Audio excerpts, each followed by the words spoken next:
Nginibingelele, nginamukele ekhaya lamaphupho. Namhlanje sizokhuluma ngokuhlukile obekuwumbuzo obuzwe kuma-comment. Sizokhuluma ngekhandlela elimnyama. Namuhla sichaza lona kabanzi. Ngaphambi kokuba ngiqhubeke ngilichaze, bengicela ukuthi-ke ushaye u-subscribe, usi-follow-we, usilandele naku-TikTok. Usi-inbox-e ku-TikTok ucele inamba. Ake ngilichaze-ke ikhandlela elimnyama.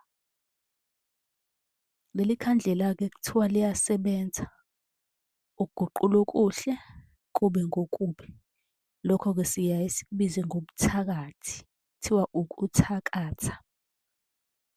Kanti-ke nabelaphi bayalisebenzisa ukucupha nokubethela. Liyasebenza-ke leli khandlela elimnyama ekulahleni isilwane. Mawukuthi-ke mhlampe kulahlwa isilwane liye lisebenziswe nalo. Kuthiwa-ke kukhona ney'thunywa ezike-ke ziliveze ngamaphupho.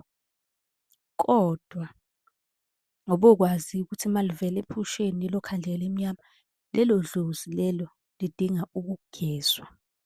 Lisuke liphethe isikhwama sobumnyama, sobunyanga, sokubulala.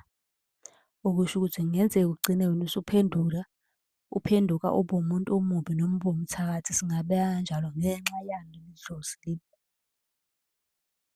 Uma unombuzo ungabuza kwi-comment, sizokwazi ukuthi-ke sikwenzele eyakho ividiyo nawe siphendule owakho umbuzo ngokuhlelekile. Uyakwazi ukusi-inbox-a ku-TikTok ucele inamba ka-WhatsApp. Khomenta ubuze umbuzo sizokuphendula. Nisale kahle.